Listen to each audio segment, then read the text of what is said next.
नमस्कार साथियों, पॉलिटेक्निक पाठशाला में आप सभी का स्वागत है। इलेक्ट्रिकल मशीन में आपको सिंक्रोनस मशीन पढ़ाया जा रहा है। सिंक्रोनस मशीन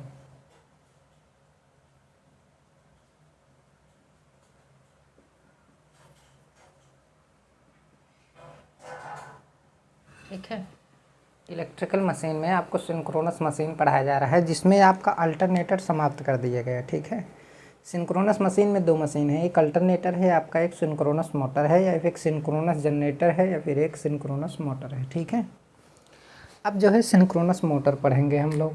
तो सिंक्रोनस मोटर क्या है, इसका डेफिनेशन तो आपको शुरू में ही क्या कर दिया गया है, बता दिया गया है कि जो सिंक्रोनस मशीन है सिंक्रोनस मोटर की तरह भी काम कर सकता है, या फिर सिंक्रोनस जनरेटर की तरह भी वो क्या कर सकता है, काम कर सकता है। तो सिंक्रोनस जनरेटर के केस में जो कुछ भी होता है वो चीज़ आपको पढ़ा दिया गया है। ठीक है, सिलेबस के अनुसार। अब यहाँ पे हम पढ़ेंगे सिंक्रोनस मोटर। क्या पढ़ेंगे? Synchronous motor.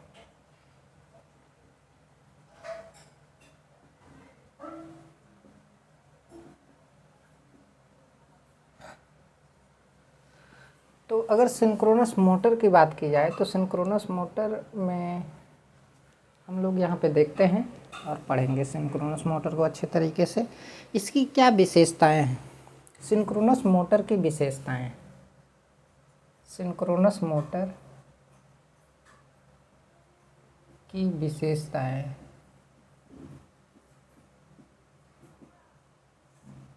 सिंक्रोनस मोटर की विशेषताएं। ठीक है।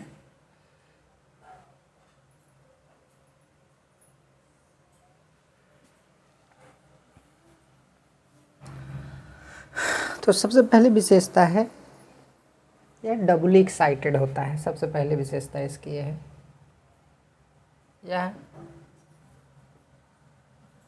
डबली एक्साइटेड होता है। ठीक है। डबली एक्साइटेड का मतलब है कि देखिए, जैसे सिंक्रोनस मशीन में मैं आपको बना कर दिखा रहा हूँ, ये हमारा क्या है, स्टेटर है। ये हमारा क्या है, स्टेटर है। ठीक है। इसी में स्लॉट्स बना होता है और बहुत सारे कंडक्टर, आर्मेचर कंडक्टर को क्या होते हैं, रखे होते हैं। ठीक है। इसका फिगर आप लोग अपने बुक में देख सकते हैं, कोई दिक्कत की बात नहीं है। तो इसमें कंडक्टर में जो है 3 फेज एसी सप्लाई दी जाती है। 3 फेज एसी सप्लाई इनपुट के रूप में, समझ में आया? इनपुट के रूप में 3 फेज एसी सप्लाई दी जाती है। और इसमें रोटर भी होता है। तो रोटर कैसा होता है, एक हमारा रोटर होता है, इसमें पोल बने होते हैं। इसमें ऐसे क्या बने होते हैं, पोल बने होते हैं। ठीक है। इसमें ऐसे पोल बने होते हैं। अब पोल में भी वाइंडिंग होती है। पोल में भी क्या होती है, वाइंडिंग होती है। ठीक है। पोल में भी हमारी क्या होती है, बाइंडिंग होती है।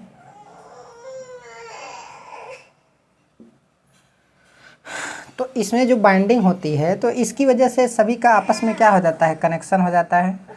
कनेक्शन होने के बाद जो है आपका इसका इसमें कनेक्शन हो जाता है। तो यहाँ से 2 टर्मिनल हमारा निकलता है, एक टर्मिनल ए हो गया, एक टर्मिनल ए हो गया। ठीक है। इसको हम इसी साइड में निकाल देते हैं। इसको इसी साइड में निकालेंगे तो ये वाला जो हमारा टर्मिनल होगा, एक प्लस होगा और एक क्या होगा, माइनस होगा। तो यहाँ पे हम डीसी सप्लाई देते हैं। तो एक में नॉर्थ बनता है, एक में साउथ बनता है, एक में नॉर्थ बनेगा, एक में साउथ बनेगा। ठीक है। इस तरीके से पोल क्या होते हैं, सेटअप होते हैं। तो यहाँ पर देखिए डीसी सप्लाई देंगे, जबकि आर्मेचर के इनपुट में आपका क्या देते हैं, एसी सप्लाई देते हैं।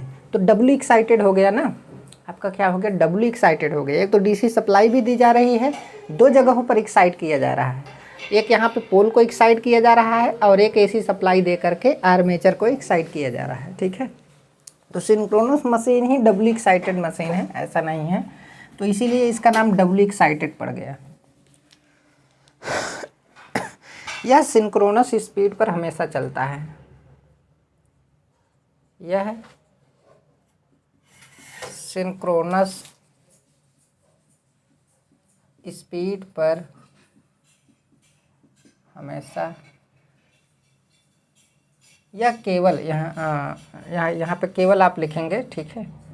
केवल सिंक्रोनस स्पीड, कोष्ठक में यहाँ पे ns लिखेंगे, स्पीड पर चलता है। अब सिंक्रोनस स्पीड जो होता है वो किस पर डिपेंड करता है, मतलब ये बिल्कुल एकदम कांस्टेंट होता है, ये वोल्टेज वगैरह चेंज होने से बिल्कुल ये चेंज नहीं होगा, ठीक है। ये केवल किसके कारण चेंज होगा, ns जो होता है हमारा, ये डायरेक्टली प्रोपोर्शनल EF, ठीक है। देखिए ये हमारा रोटर है और ये हमारा क्या है, स्टेटर है। स्टेटर में ही हमारा आर्मेचर क्या होता है, बना हुआ होता है, ठीक है।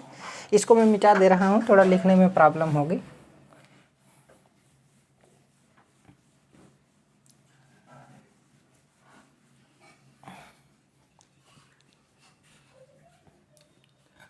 तो ये सिंक्रोनस स्पीड पे क्या होता है, चलता है। सिंक्रोनस स्पीड ns पर चलता है, ठीक है। हाँ, तो इसकी मतलब इसकी स्पीड कभी चेंज नहीं होती है। इसकी स्पीड कब चेंज होगी, वो भी फ्रीक्वेंसी के कारण ही इसकी स्पीड क्या होती है, चेंज होती है, क्योंकि ns बराबर आपका क्या है, ns बराबर 120 इंटू एफ बाई क्या होता है, p होता है। तो फ्रीक्वेंसी के कारण ही इसकी स्पीड क्या होती है, चेंज होती है, ठीक है। ये चीज़ आपको ध्यान में रखना है। लेकिन ये एब्सोल्यूट कांस्टेंट स्पीड पर चलता है, आप ये लिख सकते हैं, absolute constant speed, constant speed मतलब इस स्पीड पर लोड का, वोल्टेज का किसी तरीके का कोई प्रभाव नहीं पड़ता। समझ में आया, चाहे लोड कितना भी चेंज कीजिए, चाहे कुछ भी आप चेंज कीजिए, बिल्कुल जो है इसकी स्पीड चेंज ही नहीं होगी। केवल और केवल फ्रीक्वेंसी चेंज कर पाएंगे तब जाके होगी। पोल तो मान लीजिए एक बार फिक्स हो गया, पोल तो हम चेंज नहीं करते हैं, ठीक है। तो यहाँ पे आप फ्रीक्वेंसी क्या कर सकते हैं, चेंज कर सकते हैं। सिंक्रोनस मोटर में पोल को चेंज करने की व्यवस्था हम नहीं करते हैं, जबकि इंडक्शन मोटर में पोल चेंजिंग, स्पीड कंट्रोल में पोल चेंजिंग मेथड होता है, ठीक है। तो ये एब्सोल्यूट कांस्टेंट स्पीड पर चलता है। अगर चलेगा तो इसी स्पीड पर चलेगा, नहीं तो वो उसका सिंक्रोनिज्म ख़त्म हो जाएगा। जब सिंक्रोनिज्म ख़त्म हो जाएगा तो वो चल ही नहीं पाएगा, वो अपने आप क्या हो जाएगा, बंद हो जाएगा। देखिए अभी ऑपरेशन मैं आपको नहीं बताया हूँ सिंक्रोनस मोटर का, पहले जो मेन टॉपिक है मैं उसको पढ़ा देता हूँ, फिर लास्ट में वो कैसे जो है रोटेट करता है उसके बारे में मैं क्या करूँगा, डिस्कस करूँगा, ठीक है। उसके बाद आपका क्या हो जाएगा, समाप्त हो जाएगा। इसमें तीसरा टॉपिक है लोड चेंज से ns नहीं चेंज होता है। यहाँ पर लिखेंगे लोड चेंज होने से भी ns चेंज नहीं होता है, चेंज नहीं होता है।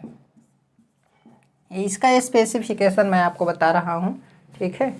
लोड चेंज होने से भी ns हमारा क्या होता है, चेंज नहीं होता है। ns केवल एक वजह से चेंज होगा, वो भी फ्रीक्वेंसी की वजह से। यहाँ पे f क्या है, आपकी फ्रीक्वेंसी है, f हमारा क्या है, फ्रीक्वेंसी है,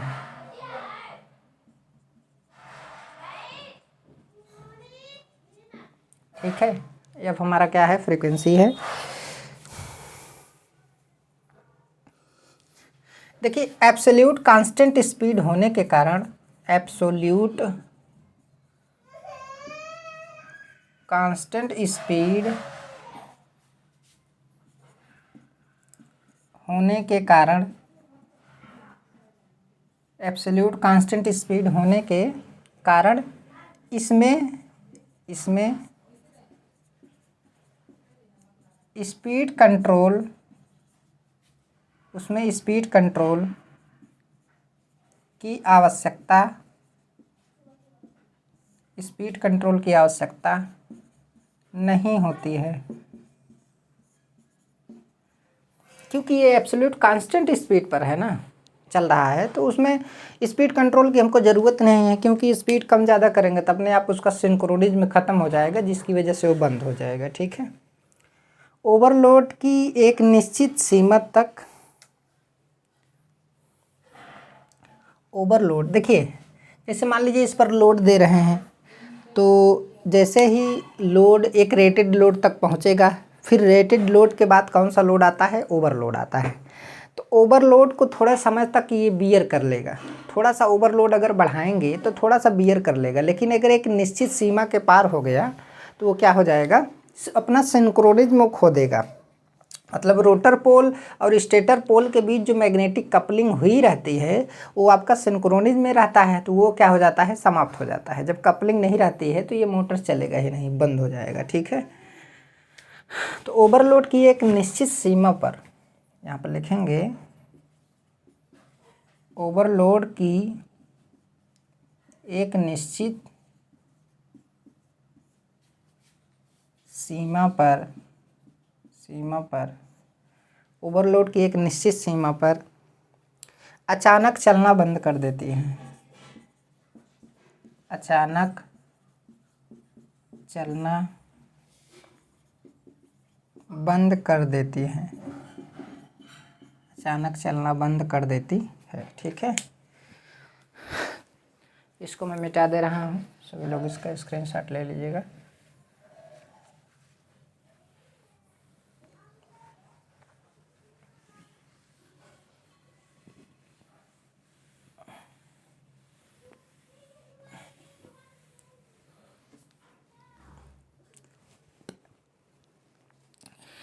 हो गया। इसका स्टार्टिंग टार्क 0 होता है। इसका स्टार्टिंग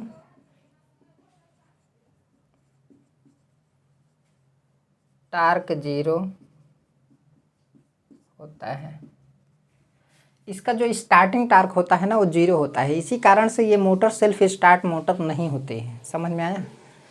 अब जैसे मान लीजिए हमारा 2 अल्टरनेटर या सिंक्रोनस मशीन जो है या सिंक्रोनस जनरेटर पैरेलल में ऑपरेट है, तो उसमें थोड़ा सा भी किसी एक में परिवर्तन होगा तो एक जनरेटर की तरह है और एक मोटर की तरह वो क्या करेगा, काम करेगा। तो जो मोटर की तरह काम करता है तो वो तो सिंक्रोनस स्पीड पे घूमेगा, लेकिन अगर किसी कारणवश उसका सिंक्रोनिज्म क्या हो जाए, समाप्त हो जाए। समझ में आया? किसी कारणवश उसका सिंक्रोनिज्म समाप्त हो जाए तो फिर वो अपने आप से बिल्कुल स्टार्ट ही नहीं होगा। समझ में आया? तो क्या किया जाता है, जिस प्राइम मूवर के माध्यम से इसे स्टार्ट किया जाता है उसे हटाएंगे। तो इसको स्टार्ट करने के बहुत सारे मेथड हैं, उसके बारे में आपको बताएंगे। अभी अगर मैं समझाऊंगा तो आपको समझ में नहीं आएगा। ठीक है, थोड़ा फिगर बना के आपको बताएंगे तो ठीक ज़्यादा समझ में आएगा। अभी केवल ये जानिए कि स्टार्टिंग टार्क इसका क्या होता है, 0 होता है। इसलिए जैसे अन्य मोटर की तरह, जैसे डीसी मोटर है या इंडक्शन मोटर है, अगर उसे हम डायरेक्टली सप्लाई दे देते हैं तो वो चलने लगता है। समझ में आया? लेकिन सिंक्रोनस मोटर में ऐसा नहीं है कि वो बस रखा हुआ है, उसको जाकर के सप्लाई से जोड़ दें और वो चलने लगेगा। वो चलता नहीं है बल्कि उसका जो रोटर होता है ना, वो रोटर ऐसे वाइब्रेट करता है अपनी एक निश्चित मतलब लाइन के इधर उधर क्या करता है, वो रोटेट करता है। समझ में आया? वैसे वाइब्रेशन करता है, ऐसे ऐसे ऐसे कंपन करता है। ठीक है, तो कारण क्या है, वो कैसे होता है, उसको तो मैं आपको बोला हूँ कि उसका ऑपरेटिंग प्रिंसिपल मैं लास्ट में बताऊँगा। अभी केवल उसके इंट्रोडक्शन के बारे में चल रहा है। ठीक है, इसका स्टार्टिंग टार्क क्या होता है, 0 होता है।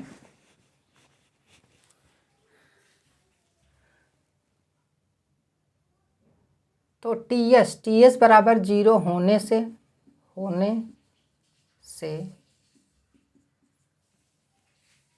यह सेल्फ स्टार्ट नहीं होता है। सेल्फ स्टार्ट नहीं होता है। सिंगल फेज इंडक्शन मोटर भी सेल्फ स्टार्ट नहीं होता है। समझ में आया? उस सेल्फ स्टार्ट बनाया गया एक अलग से बाइंडिंग उसमें डाल करके। ठीक है, जबकि देखिए 3 फेज इंडक्शन मोटर हो गया या डीसी मोटर हो गया, तो उसको जैसे ही सप्लाई से हम लोग जोड़ते हैं वैसे ही वो मोटर क्या होने लगती है, चलने लगती है। उसे हमें घुमाने की ज़रूरत नहीं पड़ती, वो अपने आप क्या होने लगती है, चलने लगती है। ठीक है, क्योंकि उसमें रोटेटिंग मैग्नेटिक फील्ड क्या होता है, डेवलप होता है, जिसकी वजह से टार्क प्रोड्यूस घूमने लगता है। अब यहाँ पर जो रोटर में हमारा मैग्नेटिक फील्ड होता है वो तो स्थिर होता है। भाई डीसी सप्लाई देते हैं तो डीसी सप्लाई स्थिर होती है, तो उसके वजह से जो मैग्नेटिक फील्ड प्रोड्यूस होगा वो भी क्या होगा, स्थिर होगा।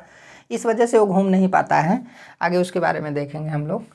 तो ये सेल्फ स्टार्ट क्या होता है, नहीं होता है। अगर कभी भी क्वेश्चन में ये पूछ लिया जाए कि सिंक्रोनस मोटर का जो स्टार्टिंग टार्क होता है वो कितना होता है, तो आप हमेशा 0 ही बताएंगे। ठीक है, वो सेल्फ स्टार्ट मोटर नहीं होते हैं। हाँ, इसको सेल्फ स्टार्ट कैसे बनाया जाता है, इसके पोल शू पर, अभी जैसा कि हमने पोल बनाया था ना ऐसे, ऐसे हमने कई सारे पोल बनाए थे, इस पर ऐसे पोल निकले हुए थे, ठीक है। तो ऐसे इसमें पोल बने थे। तो ये वाला पार्ट इसका पोल शू होता है, पोल शू, ठीक है। तो इसमें क्या किया जाता है, इसमें छोटा छोटा छिद्र करके इसमें जो है डैम्पर वाइंडिंग कर दी जाती है, डैम्पर वाइंडिंग। ये binding single phase 3 phase induction motor के रोटर के जैसा होता है, केज वाउंड रोटर। केज मतलब पिंजरा टाइप होता है ना, ऐसे होता है। तो पोल इधर भी आपका बना होता है, मैं पूरा बना के मैं आपको दिखा नहीं रहा हूँ, ठीक है। तो ये क्या है, इसी को क्या बोला जाता है, डैम्पर वाइंडिंग बोला जाता है, डैम्पर वाइंडिंग। तो जब डैम्पर वाइंडिंग इसमें कर दिया जाता है ना, तो ये जैसे 3 फेज इंडक्शन मोटर जो है सप्लाई देने के बाद स्टार्ट हो जाता है, ठीक उसी प्रकार ये भी क्या हो जाता है, स्टार्ट हो जाता है। और जैसे ही इस रोटर की स्पीड सिंक्रोनस स्पीड पर पहुंचती है तो तुरंत ये सिंक्रोनाइज हो जाता है। और सिंक्रोनाइज हो जाएगा तो उस कंडीशन में जो है मैग्नेटिक कपलिंग होने की वजह से ये सिंक्रोनस स्पीड पर हमेशा क्या करता रहेगा, चलता रहेगा। समझ में आया? आगे इसके बारे में डिस्कस किया जाएगा। तो ये हमारा क्या है, ये डैम्पर वाइंडिंग है। क्या है, तो डैम्पर वाइंडिंग जो है पोल के पोल फेस पर रखा जाता है या फिर पोल शू पर स्थापित किया जाता है डैम्पर वाइंडिंग। डैम्पर वाइंडिंग के दो काम है, एक तो स्टार्टिंग करने का काम करता है, सेल्फ स्टार्ट बनाता है, सिंक्रोनस मोटर को सेल्फ स्टार्ट बनाता है। और दूसरा जो है ये हैंटिंग को कम करता है, हैंटिंग, समझ में आया? हैंटिंग तो आगे आपको पढ़ाया जाएगा। हैंटिंग जो होता है, जैसे लोड में वेरिएशन होता है अचानक, तो उसका रोटर जो है ऐसे वाइब्रेशन करने लगता है, चलते चलते जो है क्या करेगा, वो ऐसे घूमते घूमते क्या करता है, वो वाइब्रेट करता है। तो उसी को क्या बोला जाता है, हैंटिंग बोला जाता है, ठीक है। तो उस हैंटिंग को कम करने के लिए हम डैम्पर वाइंडिंग का क्या करते हैं, यूज करते हैं। और सेल्फ स्टार्ट बनाने के लिए भी हम डैम्पर वाइंडिंग ही हमारी क्या होती है, यूज होती है, ठीक है। तो इसे पोल शू पर, इसके पोल शू पर, इसके पोल शू पर डैम्पर वाइंडिंग, डैम्पर वाइंडिंग करके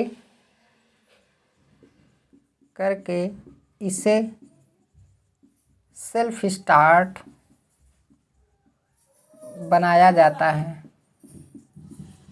सेल्फ स्टार्ट बनाया जाता है। डैम्पर वाइंडिंग करके इसे क्या किया जाता है, सेल्फ स्टार्ट बनाया जाता है, ठीक है।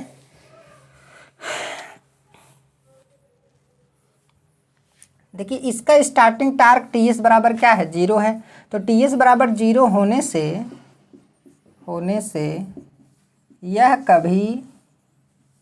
कभी लोड पर स्टार्ट नहीं होता है, स्टार्ट नहीं होता है। देखिए होता क्या है कि जिस भी मशीन का स्टार्टिंग टार्क 0 है तो वो कभी लोड पर स्टार्ट हम नहीं करते हैं, क्योंकि उसका स्टार्टिंग टार्क 0 है, वो चल ही नहीं पाएगा, ठीक है। इसलिए लोड हम नहीं देते हैं, ठीक है।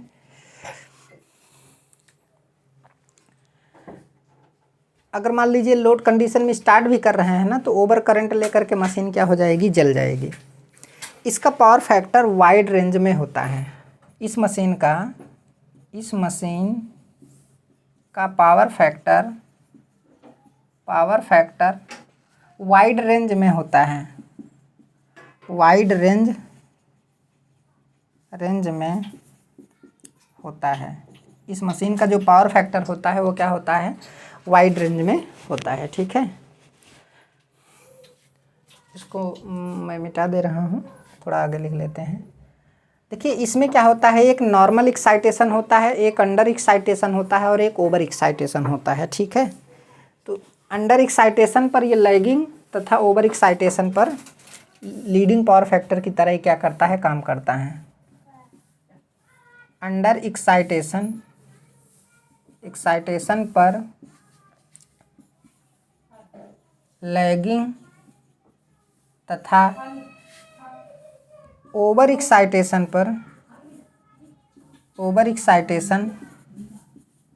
पर यह लीडिंग पावर फैक्टर की तरह कार्य करता है। समझ में आया? लीडिंग पावर फैक्टर की तरह क्या करता है, कार्य करता है। और देखिए इसके एक्साइटेशन को एडजस्ट करके इसे यूनिटी पावर फैक्टर पे भी चलाया जाता है। इसको मैं मिटा दे रहा हूँ।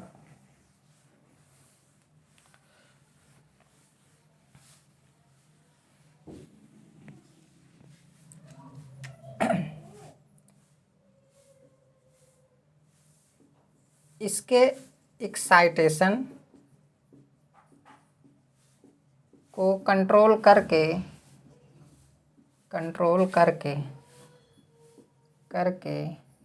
इसे यूनिटी पावर फैक्टर पर भी ऑपरेट कराते हैं। मतलब ये मोटर जो है, ये मोटर, यह मोटर यूनिटी लैगिंग तथा लीडिंग तीनों पावर फैक्टर पे वर्क करता है। पावर फैक्टर पर वर्क करता है।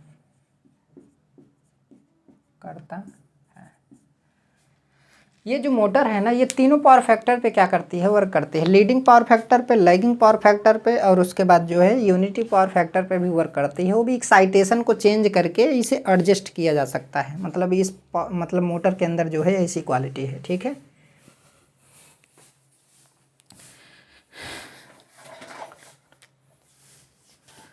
अब यहाँ पे लिखेंगे कि जब यह अभी इसका स्पेसिफिकेशन बताया जा रहा है। जब यह नो लोड पर होता है,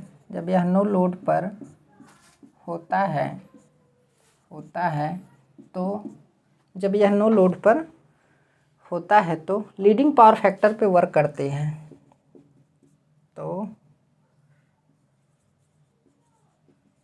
लीडिंग पावर फैक्टर पर वर्क करती है। देखिए कभी भी जब सिंक्रोनस मोटर को पूछे कि नो लोड पर सिंक्रोनस मोटर है, तो आप समझ जाइए कि वो लीडिंग पावर फैक्टर पे काम कर रही है, सिंक्रोनस कंडेंसर की तरह। तो इस समय इसको क्या बोलते हैं, सिंक्रोनस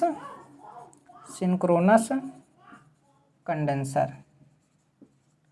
इस समय इसको सिंक्रोनस कंडेंसर बोलते हैं, क्योंकि जो कंडेंसर होता है वो कैपेसिटर होता है। तो कैपेसिटर में करंट लीड करती है, तो लीडिंग पावर फैक्टर होता है।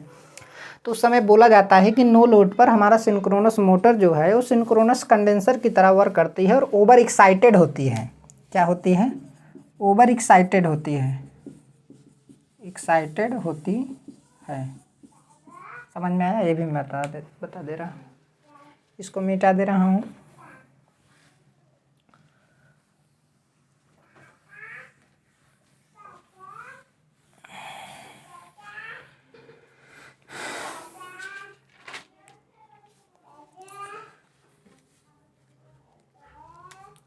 अन्य रोटेटिंग मशीन की अपेक्षा, यहाँ पर लिखेंगे अन्य रोटेटिंग मशीन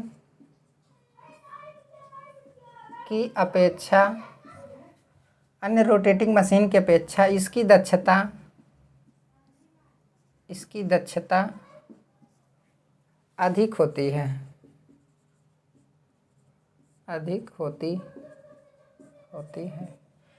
जैसे अगर 3 फेज इंडक्शन मोटर की बात करें तो उसकी दक्षता लगभग 85 से 89% तक होती है, ठीक है।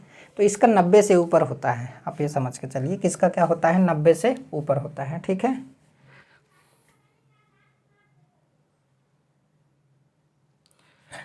हाँ, यह क्या होता है, यह इंडक्शन मोटर की अपेक्षा यह कॉम्प्लिकेटेड होता है। कॉम्प्लिकेटेड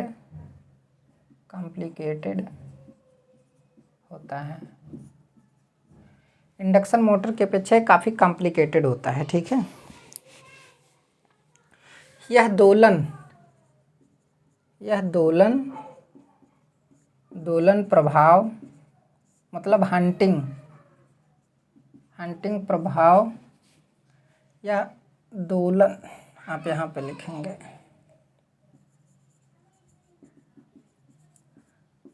दोलन प्रभाव से अधिक प्रभावित होती है, अधिक प्रभावित होती है। समझ में आया? जबकि अन्य मशीनों में ऐसा नहीं है। जैसे अगर आप बात करेंगे उसका 3 फेज इंडक्शन मोटर की और आपका डीसी मोटर की, तो उसमें जो है हंटिंग का कोई प्रभाव नहीं पड़ता है, लेकिन इसमें जो है हंटिंग होती है। तो ये इसका क्या है, डिसएडवांटेज है। तो हंटिंग से काफ़ी ज़्यादा क्या होती है, प्रभावित होती है। तो ये भी एक प्रकार का क्वेश्चन है।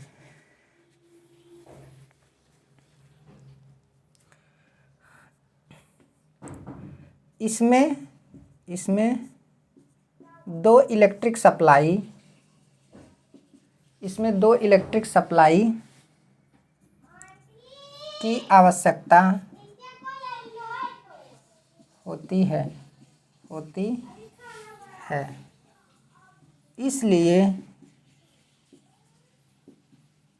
इसलिए छोटे कार्य के लिए यह कम यूज किया जाता है,